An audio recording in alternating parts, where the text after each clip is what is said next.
o Barbieri foi mal na coletiva, foi, irmão. Foi. Mas eu vou pegar por outro lado.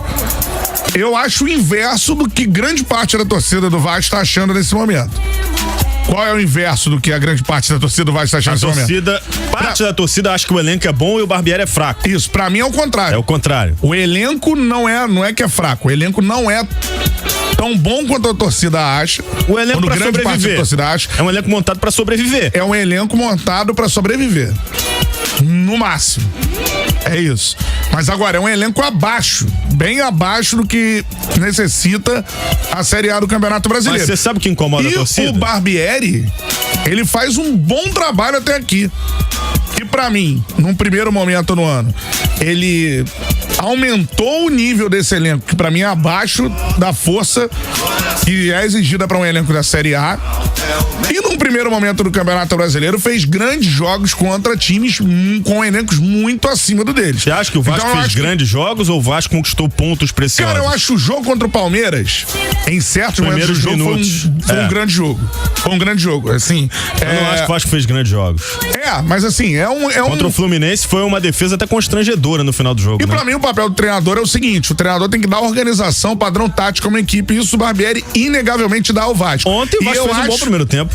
Com certeza. E não se desorganiza. O Vasco pode estar jogando mal, mas o Vasco é um time organizado. Você sabe taticamente o que o Vasco propõe, sabe onde os jogadores atuam. Você ontem teve um Vasco já evoluindo em relação à busca de alternativas ofensivas. Acho que o Vasco jogou melhor contra o Santos do que jogou contra o Bahia, por exemplo. Agora, cara, eu acho que esse primeiro momento bom do ano, graças ao trabalho do Barbieri, iludiu grande parte da torcida do Vasco em relação à força do time. É bom de lembrar que elenco é esse do Vasco. São vários jogadores ali que estavam, por mais que muitos jogadores tenham saído, ainda vários jogadores que estavam na Série B. Ontem eram os dois pontas da Série B, Figueiredo e Gabriel Peck. Por exemplo, que não Alex funcionavam Teixeira na Série B. Entrou no segundo tempo, era o camisa 10 da Série B. Chegou a ser barrado pro Nenê. Exatamente. Com outros jogadores que você conseguiu compor ali um time titular. Sistema defensivo. Superior ao time titular que estava na Série B. Sistema defensivo. Isso. Basicamente. Léo Jardim. E trouxe o vice-artilheiro da Série A. Você pode falar o que for, o Pedro Raul é bagre, ele tá errando tudo, mas era o vice-artilheiro da Série A, uma contratação que o Vasco tinha que fazer. Com certeza. E que foi muito elogiada. Com certeza. Mas eu acho que é pra galera botar a cabeça no lugar pelo seguinte, eu vou lembrar uma parada que o Gabriel Farias me lembrou. O Zé Ricardo era o técnico do Vasco. 2021 foi Marcelo Cabo. O melhor momento do Vasco na Série B, então foi a Série B de 2022, voltando. Isso.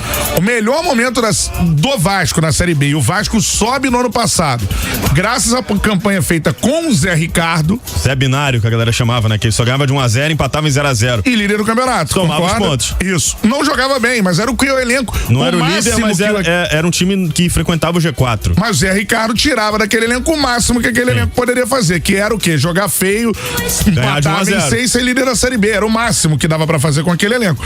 Todos os treinadores que vieram depois fizeram trabalhos ruins e o Vasco quase não sobe, precisando de um resultado fora de casa na última rodada pra subir, e graças aos pontos que o Zé Ricardo conquista. Segundo turno é desastroso. É isso. Não tô dizendo que esse time do Vasco tem que agradar, que o torcedor tem que aplaudir, nem nada disso. Agora, uma coisa é não aplaudir, é vaiar as atuações e tudo mais. Outra coisa é entender que a mudança de comando, se sai o Barbieri, quem vem pra variar, quem vem, se sai o Barbieri, pra transformar o Vasco num time superior com esse elenco ao que apresenta de futebol atualmente. Eu não vejo outro nome. Eu acho o trabalho do Barbieri um bom trabalho. Eu acho que tirar o Barbieri agora pode acontecer algo muito parecido com o que aconteceu com o Zé Ricardo. O time não jogava bem, mas tinha resultados. O time hoje com o Barbieri tem resultados expressivos já. Tem resultados importantes. E pra mim, resultados acima do que esse elenco poderia conseguir.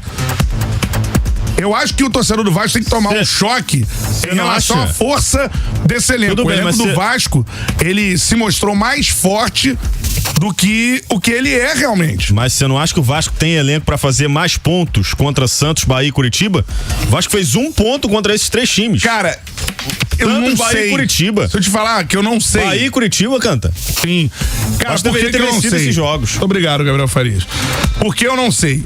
Pelo seguinte, eu acho o elenco do Vasco do nível do elenco do Bahia, por exemplo. E tem que ganhar pra não cair, Cantarelli. Ele tem que pontuar. Óbvio, não. Que ele tem que ganhar o Bahia, tem. Mas o Bahia também tem que ganhar o Vasco. Então o Vasco tá nesse bolo. O Vasco entra na Série A pra não cair. Esse é o objetivo do Vasco. Mas pra não cair, ficar claro. você tem que pontuar, cara. Eu sei, mas esse é o problema. Esse elenco tá no limite pra não cair, cara. Se você for elencar ali Pro primeiro turno, sim. Pro primeiro turno, sim. Esse elenco tá no limite pra não cair. É importante. Mas, cara, separar elenco de resultado. Então montaram errado, porque o Vasco gastou 100 milhões de reais e o Santos não gastou isso. Por que o elenco do Santos, em tese, consegue vir a São Januário e ganhar o jogo? Pega o elenco do Vasco no ano passado. E o do Santos ano passado também, cara. Também, mas o do Vasco pior, porque vem da Série B. É pior. O Vasco é o quarto colocado da Série B do Campeonato Brasileiro. Ao ponto de buscar 2 refugos do Santos, né? Por exemplo. E o Carabarral. Então, assim, pra você... o caminho do Vasco para tornar um elenco forte é maior do que o caminho do Santos, por exemplo, do que o caminho do América Mineiro, que estava na Série A. Eu acho que nesse momento de reconstrução do Vasco, a diretoria tinha que ter vindo a público dizer, não é o elenco que a gente quer, mas é um elenco que a gente vai ter pro início do Brasileiro e nosso objetivo é a permanência na Série A da competição. A partir de agora, as diretorias, por mais que seja de um time gigantesco como o do Vasco, elas têm que começar a falar a verdade e parar de iludir o torcedor. O contrário. Não, exatamente. O Abel Braga disse, não, o torcedor do Vasco não vai sofrer mais. Não, e vai. Olha, eu tô avisando isso por conhecimento do nosso futebol. Durante o primeiro turno inteiro, sim, o Vasco vai sofrer. E pra mim, ele vai sofrer menos se for com o comando do Barbieri. Eu acho que uma troca no comando uma tragédia, vai ser uma tragédia pro Vasco da Gama. Essa é a minha visão. Então são coisas diferentes. O torcedor pode reclamar? Pode. Agora, pedir a saída do Barbieri, aí é demais. Mas ele... Olha pro banco do Vasco. Não tem. Olha pro banco do Vasco. Então, assim, a diretoria tem que ser mais clara, parar de iludir o torcedor.